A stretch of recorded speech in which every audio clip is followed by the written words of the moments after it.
राधे राधे दोस्तों, आज हम शिव पुराण का पाठ शुरू करते हैं। शुरू करने से पहले मेरी आप सबसे विनती है कि मेरे चैनल को सब्सक्राइब, लाइक और शेयर करना ना भूलें, ताकि हम आपके लिए अच्छी अच्छी कथाएं और पुराणे ला सकें।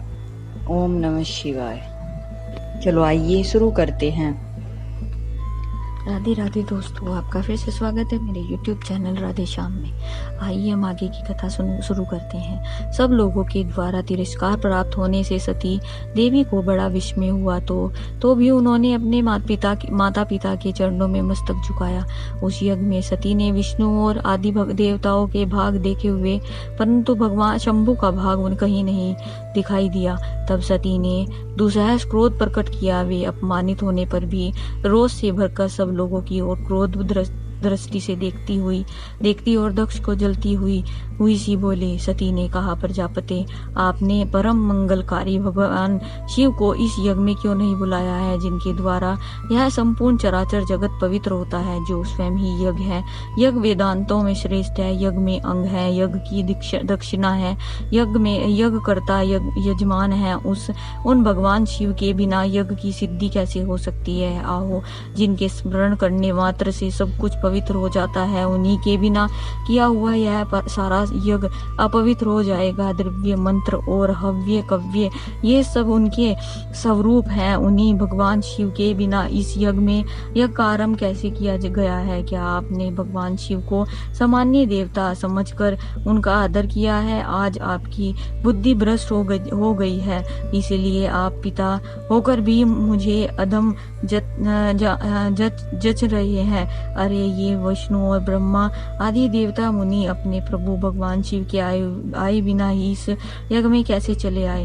ऐसा कहने के बाद शिव स्वरूपा परमेश्वरी सती ने भगवान विष्णु, ब्रह्मा, इंद्र आदि सब देवताओं को, समस्त ऋषियों को बड़े कड़े शब्दों में फटकारा। ब्रह्मा जी कहते हैं, नारद, इस प्रकार क्रोध से भरी हुई जगदम्बा सती वहां व्यवस्थित हृदय से अपने अनेक प्रकार की बातें कही। श्री विष्णु आदि समस्त देवता और मुनि को जो वहां उपस्थित थे, सती की बात सुनकर चुप रह गए।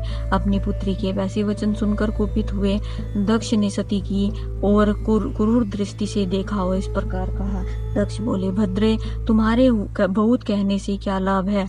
इस समय यहाँ तुम्हारा कोई काम नहीं है।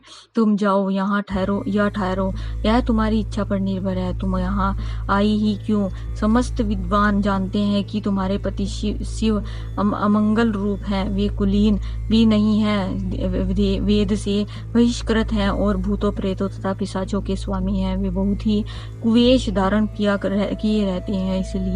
इसलिए रुद्र को इस यज्ञ के लिए नहीं बुलाया गया है। बेटी, मैं रुद्र को अच्छी तरह जानता हूँ, अतः जानबूझकर ही मैंने देव ऋषियों की सभा में उनको आमंत्रित नहीं किया है। रुद्र को शास्त्र के अर्थ का ज्ञान नहीं है। वे उद्दंड और दुरात्मा है। मुझ मूढ़ पापीन ने ब्रह्मा जी के कहने से उनके साथ तुम्हारा विवाह कर दिया था। अतः सुनिश्चित तुम क्रोध छोड़कर स्वतः शांत हो जाओ। इस यज्ञ में तुम आ ही गई हो तो स्वयं अपना भाग या दहेज ग्रहण करो। दक्ष के ऐसा कहने पर उनकी त्रिभुवन पूजिता पुत्री सती शिव की निंदा करने वाले अपने पिता की ओर जब दृष्टिपात किया, तब उनका रोष और भी बढ़ गया। वे मन ही मन सोचने लगी कि अब मैं शंकर जी के पास कैसे जाऊंगी। यदि शंकर जी के दर्शन की इच्छा से वहां गई तो और उन्होंने यहाँ का समाचार पूछा तो मैं क्या उत्तर दूंगी। तदनंतर तीनों लोगों की जननी सती रोषा वेश से युक्त हो लंबी सांस खींचती हुई अपने दुष्ट हृदय पिता दक्ष से बोली। सती ने कहा, जो महादेव जी की निंदा करता है अथवा जो उनकी होती हुई निंदा को सुनता है, वे दोनों तब तक नरक में रहते हैं जब तक चंद्रमा और सूर्य विद्यमान है। अतः तात में अपने इस शरीर को त्याग दूंगी, जलती आग में प्रवेश कर जाऊंगी। अपने स्वामी का अनादर सुनकर अब मुझे अपने इस जीवन की रक्षा से क्या प्रयोजन है। यदि कोई समर्थ्य हो तो वह स्वयं विशेष यत्न करके शंभु की निंदा करने वाले पुरुषों की जीभ को बलपूर्वक काट डाले, तभी वह शिव निंदा श्रवण के पाप से शुद्ध हो सकता है, इसमें संशय नहीं है। यदि कुछ कर सकने में असमर्थ हो तो बुद्धिमान पुरुष को चाहिए कि वह दोनों कान बंद करके वहां से चला जाए, इससे वह शुद्ध हो जाता है, दोष का भागी नहीं बनता है, ऐसा श्रेष्ठ विद्वान कहते हैं। इस प्रकार धर्म नीति बताने पर सती को अपने आने के कारण पर बड़ा पछतावा हुआ। उन्होंने व्यतीत चित्त से भगवान शंकर के वचन का स्मरण किया। फिर सती अत्यंत क्रोधित हो दक्ष से, उन विष्णु और समस्त देवताओं से तथा मुनियों से भी निडर होकर बोली।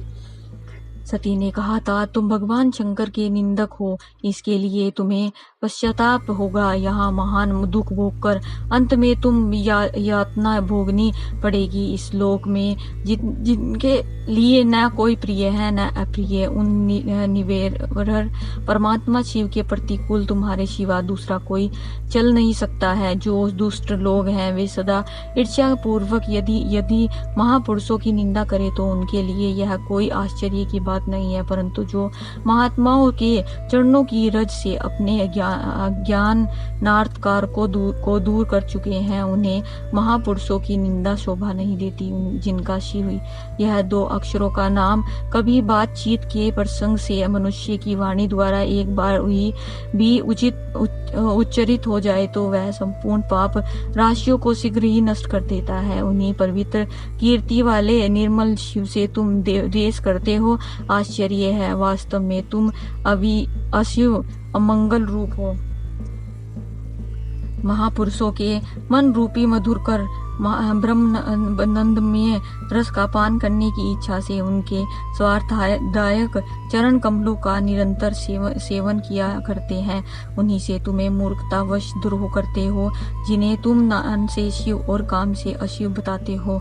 उन्हें क्या तुम्हारे शिवा दूसरे विद्वान नहीं जानते हैं? ब्रह्मा आदि देवता, सनक आदि मुनि और अन्य ज्ञानी क्या उनके स्वरूप को नहीं जानते हैं? उदार बुद्धि भगवान शिव जटा फैलाए, कपाल धारण किए, शमशान में भूतों के साथ प्रसन्नता पूर्वक रहते तथा भस्म एवं नरमुंडों की माला धारण करते हैं। इस बात को जानकर भी जो मुनि और देवता उनके चरणों से गिरे हुए निर्मलाओं को बड़े आदर से साथ अपने मस्तक पर चढ़ाते हैं, उनका इसका क्या कारण है? यही कि वे भगवान शिव की साक्षात परमेश्वर हैं। परवर्ती यज्ञागृति और निर्वर्ती शाम दाम आदि 2 प्रकार के कर्म बताए गए हैं। आज की कथा में समाप्त करते हैं, आगे की कथा हम आपको कल सुनाएंगे। ओम नमः शिवाय। अगर आपको मेरी वीडियो अच्छी लगी तो बेल आइकन दबाना ना भूलें ताकि आपको मेरे आने वाली वीडियोस का नोटिफिकेशन मिलता रहे। धन्यवाद। ओम नमः शिवाय।